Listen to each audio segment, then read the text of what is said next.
Bismillahirrahmanirrahim. Assalamualaikum warahmatullahi wabarakatuh. Global Hijrah edisi 11 Jun bersama saya Khadijah Faisal. Kunjungan Presiden Indonesia Joko Widodo atau Jokowi ke Malaysia pada 7 hingga 8 Jun lalu bukan sahaja mengeratkan lagi persahabatan dan hubungan tetangga kedua-dua negara serumpun.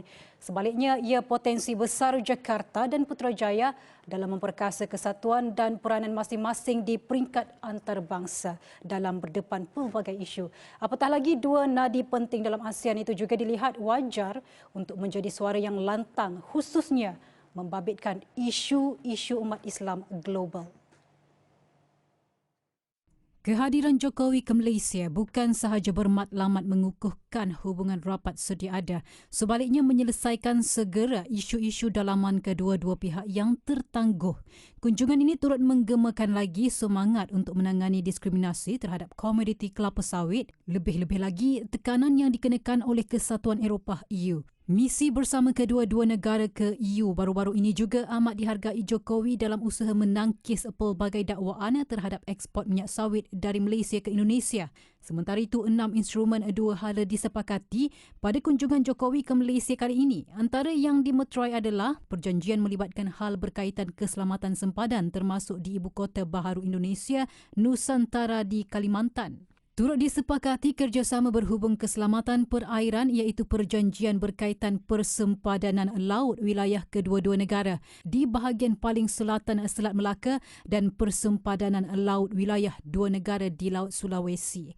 Kerjasama melibatkan ekonomi iaitu perjanjian perdagangan sempadan dan kerjasama promosi pelaburan turut ditandatangani, manakala pengiktirafan bersama pensijilan halal bagi produk domestik juga dimeterai antara Jabatan Kemajuan Islam Malaysia JAKIM dengan pengerusi Badan Penyelenggaraan Jaminan Produk Halal bagi Indonesia. Kali terakhir Jokowi mengadakan lawatan rasmi ke Malaysia adalah pada 2019 selepas dilantik semula untuk pengkal kedua usai kemenangannya pada pilihan raya Presiden.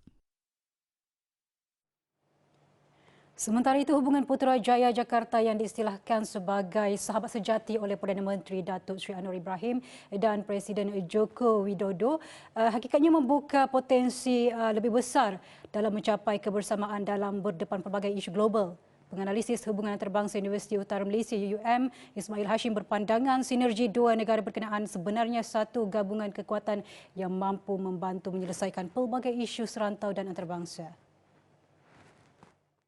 Dalam melihat kehadapan dan mencungkil potensi kerjasama baharu, Ismail berpandangan kedua-dua negara tidak wajar untuk terus dibelenggu isu-isu lapuk yang mampu menggugat kestabilan dan potensi kedua-dua negara.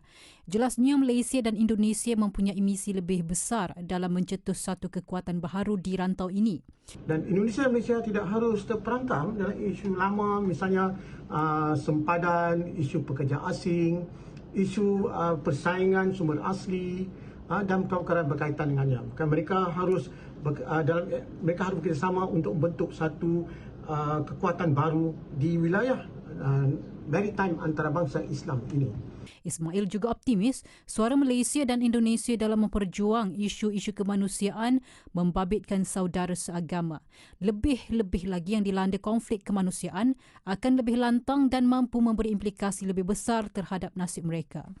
Satu perkara menarik lagi, hubungan Indonesia dan Malaysia ini dapat membantu negara Islam lain seperti Turki dalam memperjuangkan isu nasib rakyat Palestin, isu Kashmir, isu orang Islam Rohingya, isu Tunisia dan isu-isu global yang lain. Dan Indonesia dan Malaysia seharusnya berada dalam satu kedaulatan bebas multipolar antarabangsa. Dan saya memandang juga persahabatan yang erat atau muafakat baru ini dapat dilihat sebagai kawasan Islam Maritim Nusantara. Kata beliau, hubungan masa depan Malaysia-Indonesia juga berpotensi membentuk satu kawasan maritim Islam global di Asia Timur dengan tujuan mengelak kuasa-kuasa besar dunia lain daripada meluaskan pengaruh mereka. Saya melihat hubungan Indonesia dan Malaysia dan persepakatan muafakat baru dalam hubungan ini akan membentuk satu global maritime Islam di Asia Timur atau di rantau ASEAN. Jadi kedua negara ini boleh menjadi pembendung atau pembenteng kepada pengaruh kuasa besar untuk masuk ke kawasan-kawasan atau wilayah-wilayah mereka.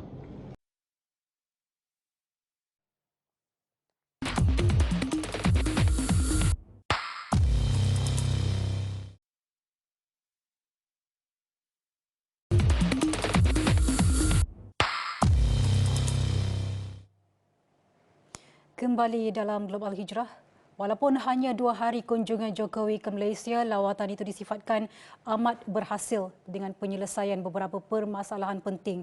Selain menyifatkan lawatan kerja Jokowi bukan sekadar lawatan biasa oleh Datuk Seri Anwar Ibrahim, ukuran persahabatan dan nilai saling menghormati antara kedua-dua pemimpin juga terselah, malah menjadi topik pelaporan media kedua-dua negara.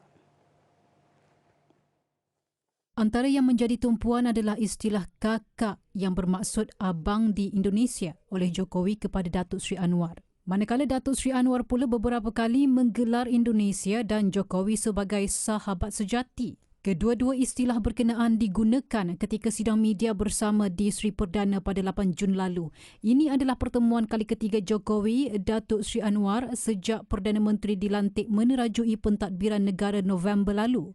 Media Indonesia Detik News dilapor tertarik dengan penggunaan perkataan kakak oleh Jokowi dalam ucapannya di Sri Perdana kepada Datuk Seri Anwar. Detik News turut memaparkan artikel bertajuk Anwar Ibrahim anggap spesial lawatan Jokowi ke Malaysia RI Sahabat Sejati. Manakala portal Liputan 6 menulis Jokowi panggil Perdana Menteri Malaysia dengan sebutan kakak dan sahabat baik. Saluran Kompas pula menulis artikel bertajuk Saat Jokowi Anwar Ibrahim saling menyebut sahabat antara satu sama lain. Datuk Seri Anwar dalam pada itu menyifatkan Jokowi sebagai individu luar biasa dan sentiasa berpihak kepada rakyat. Jelas Perdana Menteri lagi, biarpun Jokowi sedikit muda daripadanya, namun pengalaman yang dimiliki Presiden Indonesia ke-7 itu amat beliau hargai.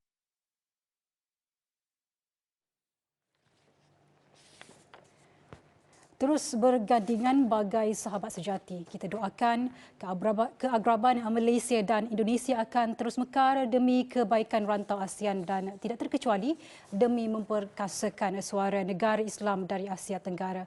Siapa tahu satu hari nanti dua sahabat ini akan menjadi suara penting umat Islam dan lebih vokal dalam mendepani dan memperjuangkan isu ummah dan kemanusiaan. Sekian Global Hijrah minggu ini. Nantikan kupasan isu ummah dan laporan antarabangsa lain minggu depan. Saya Khadijah Faisal. Assalamualaikum warahmatullahi wabarakatuh dan selamat malam.